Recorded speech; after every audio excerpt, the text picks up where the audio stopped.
Jovem Pan Saúde. Olá, bem-vindo, bem-vinda ao Jovem Pan Saúde. Eu sou Lívia Zanolini e no programa de hoje vamos falar sobre obesidade. De acordo com pesquisa feita pela Federação Mundial de Obesidade, o Brasil deve ter quase 30% de adultos obesos em 2030. E para falar mais sobre essa doença que pode chegar a atingir mais de 1 bilhão de pessoas no mundo nos próximos 10 anos, estão conosco hoje o Dr. Eduardo Greco, que é gastrocirurgião e endoscopista do Instituto Endovita. Doutor, obrigada pela presença, seja bem-vindo. Eu que agradeço a oportunidade de poder ajudar, a desmistificar um pouquinho esse tema da obesidade. E também a doutora Paula Pires, endocrinologista pela USP. Doutora, obrigada pela presença também, bem-vinda. Obrigada, é um prazer falar aqui com vocês. Vou começar com o doutor. Doutor, eu já abri o programa de hoje tratando a obesidade como uma doença.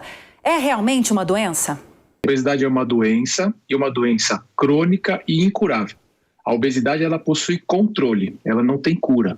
Então a gente vai conversar um pouquinho, sobre como controlar essa doença. Como você bem disse, praticamente 30% da nossa população, e se somarmos, Lívia, a população com sobrepeso, a gente está falando em num total mais 50 pessoas, mais 50%, ou seja, quase 80% da população vivendo sobrepeso e a obesidade, que ela vai levar a uma série de outras doenças, ao diabetes, hipertensão, problemas coronarianos, problemas articulares, que a gente precisa então tratar com seriedade. Agora, doutora, antes de a gente começar a falar de tratamento, vamos nos aprofundar nessa doença. O doutor explicou o que é obesidade, que é realmente uma doença. Existem vários tipos de obesidade, vários níveis. Como funciona? Sim, na verdade, existem várias causas, É uma condição clínica tão complexa que é tipo um quebra-cabeça que a ciência ela ainda não sabe nem quantas peças esse quebra-cabeça possui. Então, isso é super importante de falar, porque nenhuma solução única vai ser responsável por tratar um problema tão complexo, de causas econômicas, sociais, genéticas, psicológicas, ambientais, e infinitas causas, eu poderia dizer assim, e que se expressa em cada indivíduo de um jeito também. Então, a gente tem classificações de obesidade conforme a sua gravidade, que é pelo IMC, mas essa classificação também é falha. Então, no consultório, a gente engloba todas essas classificações meio que juntas, Então, a gente avalia muito a parte psicológica, que não tem como dissociar a parte psicológica da obesidade, a parte genética, por isso que o histórico familiar é super importante. Então, por exemplo, eu tenho vários pacientes que não comem muito, que comem muito menos do que pessoas até magras, e mesmo assim possuem uma obesidade grave. Então, tem um componente genético importantíssimo.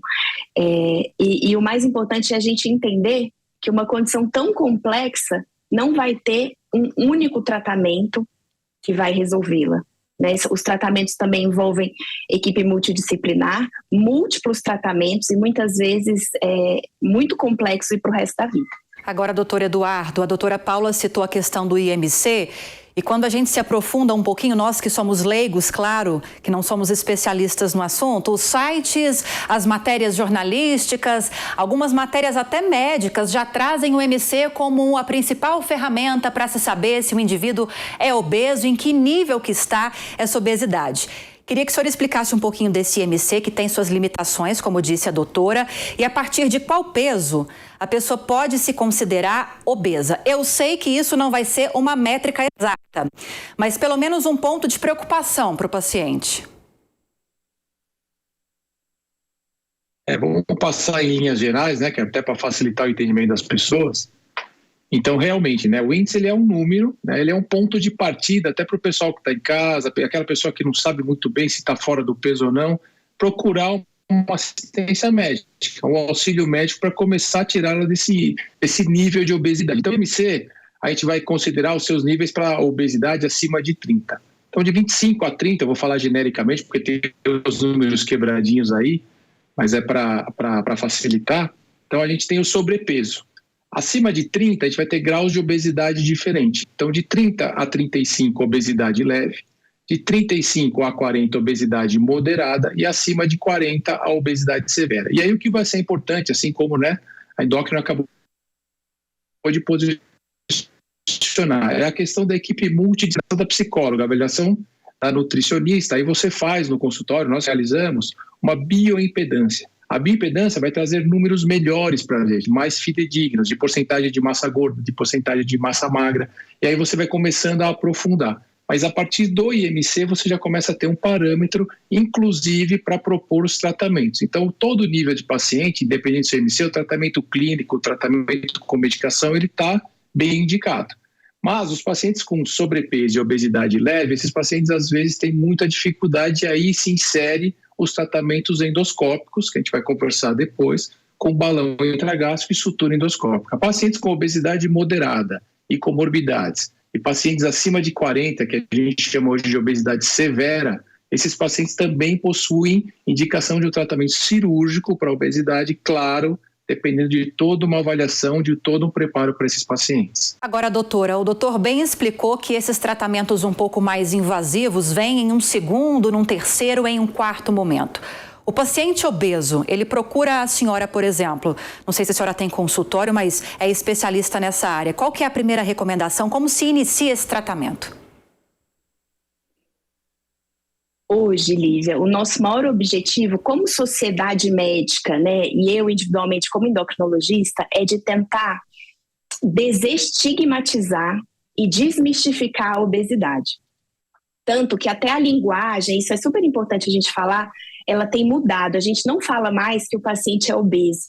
A gente fala que o paciente tem obesidade, né? Como um paciente que tem diabetes, um paciente que tem hipertensão. Como a obesidade, ela é algo que todo mundo vê que a pessoa tem, e a gente chamando a obesidade de doença, muitas vezes isso é uma estigmatização. O paciente às vezes demora em procurar ajuda, ele já se sente fracassado naquele processo, muitas vezes sem uma eficácia boa para resolver o seu problema, porque meio que todo mundo vê o que ele tem, né? Então, eu acho que o primeiro tratamento hoje em dia para pacientes com obesidade deve ser o acolhimento em consulta. E a gente, como comunicador em saúde, explicar para a população como esses pacientes precisam de ajuda, que a obesidade não é uma falta de compromisso com a saúde, que a obesidade não é uma preguiça do paciente porque não se exercita ou come demais. Ela é muito mais complexa que isso, né? E os pacientes hoje em dia precisam de acolhimento. E tudo importa nessa doença. É uma doença tão complexa, né, que até falar que é uma doença, apesar de ser uma doença, eu acho complicado. Porque como é uma doença que todo mundo vê, a pessoa muitas vezes se sente desanimada até de procurar ajuda. Porque ao longo da vida já sofreu tanto preconceito, não tem lugar para sentar direito nos lugares, não consegue caber às vezes em algum lugar, que até para procurar o serviço médico ela demora. Então o principal tratamento é acolhimento. O segundo tratamento, claro, a gente sempre faz uma avaliação clínica completa, avaliando comorbidades, porque a obesidade por si só está ligada a 200 outras doenças, pelo menos. Como a gente sabe, diabetes, hipertensão, aumento de colesterol, risco cardíaco, e mais outras doenças, 200 doenças que a própria obesidade pode causar. Então eu tenho que ver toda essa parte. E a partir disso, lançar mão de tratamentos baseados em ciência, que a gente tem vários hoje em dia, graças a Deus. Mas muitas vezes, mesmo esse tratamento ainda é muito estigmatizado. As pessoas pensam, para que eu vou tomar remédio, sendo que só depende da minha força de vontade? E muitas vezes a pessoa é até julgada por procurar ajuda para emagrecer, porque ela deveria conseguir sozinha, né? Então eu acho que o principal é desestigmatizar esse tratamento, comunicar e oferecer para o paciente o melhor tratamento baseado em ciência, porque também muita gente oferece milagres ou soluções únicas que muitas vezes não resolvem o problema daquele paciente. É interessante, doutora Paula, a senhora falou sobre a importância do acolhimento para esses pacientes com obesidade. Já vou me adaptar à linguagem correta, como a senhora explicou, que essa falta de acolhimento muitas vezes está dentro de casa, está no círculo de convivência mais próximo dessa pessoa. E nesse caso, fica ainda mais difícil. Esse tratamento engloba também a família? Sim, hoje eu costumo falar que a obesidade é um diagnóstico familiar, né? Não tem como eu tratar uma pessoa sem tratar a família inteira. Ainda mais quando envolve as crianças e os adolescentes. A gente nunca teve níveis de obesidade infantil do jeito que a gente está tendo agora. E esse crescimento ocorre em todos os países do mundo. Não teve nem um só país ao longo dos últimos 40 anos que conseguiu frear esse crescimento, tanto na obesidade adultos quanto na obesidade infantil, que é muito maior o crescimento do que até em adultos. Então, não tem como a gente falar em obesidade sem tratar a família inteira. E muitas vezes, até por conta dessa estigmatização, dessa falta de conhecimento, os pais acabam errando no tratamento das crianças, mesmo sem saber. Hoje em dia, a gente recomenda a não se falar de dieta com criança, a não se falar sobre emagrecimento com criança, a não colocar alimentos como vilão ou bonzinhos, né? Completamente vilão ou completamente bonzinho, porque isso não existe. A gente sabe que tirar um único alimento não emagrece ninguém, como a gente já viu com essas dietas, né? Baixa, low fat, low carb, então dietas que tiram a gordura, dietas que tiram o açúcar. Sempre que a gente tenta tirar um só nutriente, a gente continua com os níveis de obesidade só crescendo. Então, saber também que nenhuma dieta até hoje teve o poder de decrescer esses níveis de obesidade, né? Então, também, um dos meus papéis em consulta é ensinar muitos pacientes mais velhos como eles têm que tratar os pequenos aí em relação ao peso e essa progressão da obesidade. Eu acho que tudo começa com muita educação, comunicação, sempre baseado em evidências científicas, porque é um assunto muito popular, todo mundo acha que sabe um pouquinho e acabam passando muitos mitos, né, de geração em geração. Agora, doutor Eduardo, antes de a gente entrar nesses tratamentos um pouco mais invasivos, que é a especialidade do senhor, inclusive, a doutora Paula falou sobre obesidade no meio infantil, obesidade infantil. É uma preocupação cada vez maior? Qual que é a percepção de médico do doutor? Muito grande, e a gente detecta isso também no consultório, né? Nós temos esses índices alarmantes, que a minha doutora disse, está cada vez um crescente. A gente sabe, as pesquisas, né, mostram que esses adolescentes, 75% deles serão obesos no futuro, serão adultos obesos. E o que ela falou é exatamente essa situação. Eu também recebo a mãe querendo que a gente coloque um balão intragástrico de qualquer jeito na filha dela, porque uma amiga utilizou e resolve. Você precisa primeiro colocar a mãe no tratamento, né? Então, endócrino infantil, a psicóloga, conversar com a família, mostrar que a família também precisa emagrecer primeiro. Tem todo um lado dessa criança que ela está em fase de crescimento, precisa tomar cuidado com qualquer tipo de tratamento, mas o que a nossa amiga colocou é fundamental, que é o sentido de você preparar a família, mostrar, buscar o que está tendo de erro na questão da alimentação e trabalhar isso com que o adolescente não se volte, né, contra as dietas. E a gente tem essa pressão, a gente recebe no consultório pacientes, os pais, né? E a gente fala para o pai, a gente precisa primeiro tratar você. Você vê que a família toda não está preparada hoje até para encarar procedimentos mais invasivos. O senhor citou pelo menos o balão gástrico, que é um dos instrumentos que se tem nessa área para tratar esses pacientes. Eu queria que o senhor falasse um pouquinho mais sobre não só o balão gástrico, como também sobre outros tratamentos e a partir de que momento o profissional, o médico, já indica alguns desses tratamentos para os seus assistidos, para os seus pacientes. Perfeito. Então, esses pacientes, né, eles geralmente passam, né, com a avaliação da endocrinologista, já passaram, tem uma intratabilidade, uma dificuldade na perda de peso. É sempre passado para esse paciente numa primeira consulta que ele vai participar de uma avaliação multidisciplinar, né? A gente utiliza hoje coaching saúde na equipe, a gente tem a psicóloga, a gente tem a nutricionista. E após essa avaliação inicial, dependendo do perfil desse paciente, pode ser indicado hoje tratamentos endoscópicos.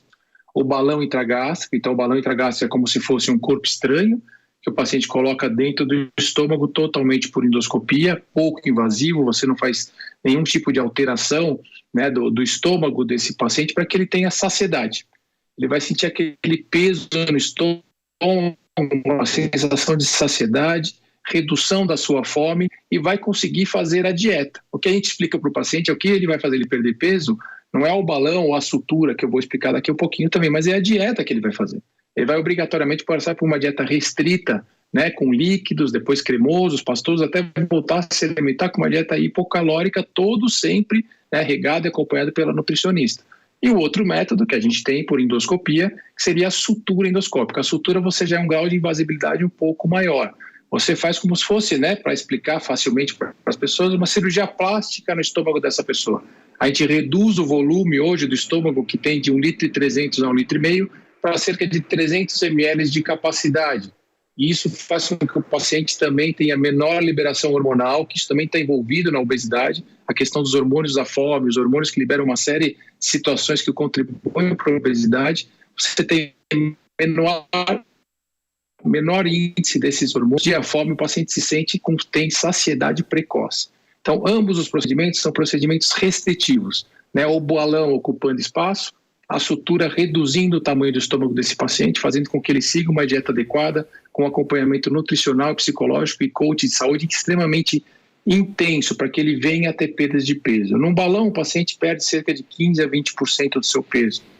Na sutura endoscópica, cerca de 20% a 25% do seu peso total, e ambos sem mexer com a questão de absorção de nutrientes. Isso é muito importante, porque numa cirurgia bariátrica, a cirurgia ela já promove a desabsorção, é diferente. É um outro tipo de tratamento. Então, no balão e na sutura, o paciente não precisa repor vitaminas, injeção de ferro, porque ele só vai trabalhar com a questão do volume, de ocupar espaço para ajudar esse paciente a conseguir perder peso. Muito bem explicou sobre a diferença. Eu ia questioná-lo, inclusive, se esses dois tratamentos que o senhor indicou podiam ser considerados cirurgias bariátricas. O senhor já explicou que não.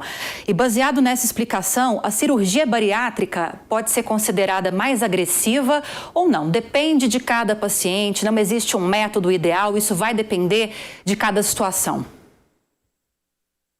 Exatamente. Quando a gente fala em cirurgia bariátrica, a gente diz um pouco de invasibilidade maior, né? No sentido de, quando você diz agressiva, no sentido até para o pessoal entender que assim, ele vai ter uma ação mais forte, mais potente com o organismo desse paciente.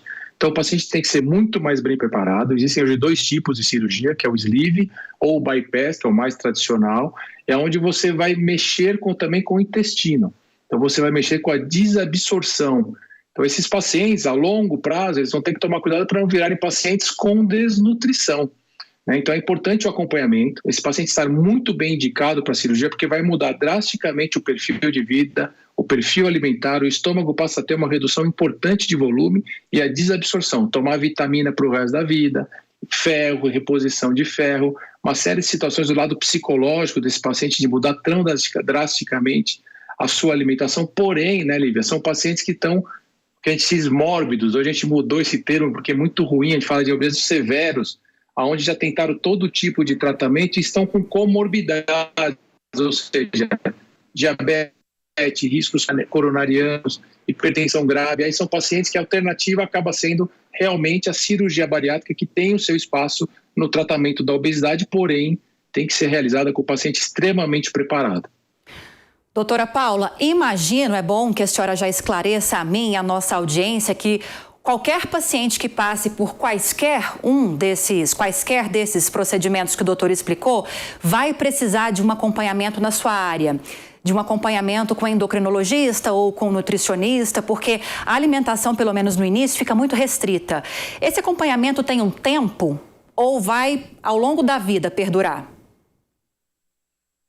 Sabe o que eu acho que a gente tem que pensar? Mesmo quem é magro, não precisa de um tratamento preventivo ao longo da vida para evitar doenças da velhice, para ter um metabolismo hormonal adequado, para olhar se o sono está bom, para olhar se o exercício está bom, se a alimentação precisa melhorar. Mesmo quem é magro precisa cuidar das emoções. Então todo mundo precisa. Essa é a verdade, né? Não é só porque fez a cirurgia ou só porque tem obesidade. Todo mundo precisa olhar para todos os pilares de um estilo de vida saudável. Hoje, eu costumo brincar, eu arrumei de forma didática que existem 5 M's para o emagrecimento saudável. E a gente precisa tratar e focar nesses 5 M's, tá, Lívia? Então, assim, o primeiro M é mais nutrição. Não adianta a gente só cortar caloria, né? Então, por exemplo, faz uma cirurgia bariátrica, a pessoa vai realmente reduzir caloria porque vai reduzir porção, né? Vai diminuir a quantidade da comida, mas aquela comida não é nutritiva. Então, tem pacientes que comem bem pouquinho, mas comem besteiras, por exemplo. Então, não tem nutrição. Então, precisa ter nutrição. Precisa ter nutrientes, vitaminas, minerais, alimentação colorida, variada, caseira, né? Comida de verdade. Tá, mais nutrição, é o primeiro M. Menos caloria, é o segundo M. Também não adianta comer só saudável, mas comer muitas calorias mesmo de coisas saudáveis. Então, por exemplo, tem gente que a moda do abacate, aí vem a moda das castanhas, aí do azeite, e aí tem gente que engorda, porque acaba exagerando no saudável também. Então, é importante sim controle de caloria. Então, mais nutrição, menos calorias. Mas não adianta, por exemplo, Paula, então eu vou comer 1.000 calorias por dia e essas 1.000 calorias serem também de coisas não nutritivas. O organismo adoece. Então tem que seguir esses 2 M's. O terceiro M é mais movimento. Não adianta fazer um procedimento com o Dr. Eduardo, comer pouquinho, emagrecer, mas perder massa magra, massa muscular. Por isso a gente precisa de mais movimento, que é o exercício físico. Todo mundo precisa fazer isso, né? Até quem é magro. Então é um tratamento para o resto da vida, para todo mundo.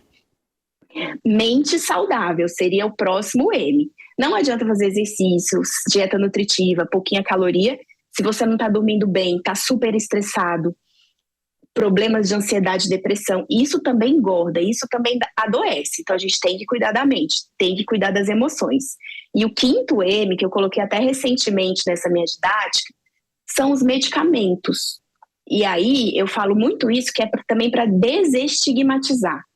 Cada vez mais a ciência da obesidade evolui, os remédios anti-obesidades estão cada vez mais inteligentes, atuando bem ali na gordura, em todo o metabolismo da glicose e da insulina, diferente do que a gente tinha antes, que eram remédios só para inibição de apetite e que acabavam atuando no sistema nervoso central, né, dando vários efeitos colaterais ruins. Hoje em dia a gente tem uma gama de remédios muito diferentes. Então, muitas vezes, e mesmo com a bariátrica, mesmo com os procedimentos minimamente invasivos, pode ser que o paciente precise de remédio. E tudo bem, porque é uma doença crônica como outra qualquer. Então, isso é muito importante de falar. Agora, doutora, eu conheço pessoalmente, mas também já ouvi muitos relatos de pacientes com obesidade ou de pessoas que convivem com esses pacientes que passaram por esses procedimentos, por algum desses procedimentos e voltaram a engordar. Seria falha em um desses 5 itens que a senhora explicou? Ou mais de um desses 5 itens?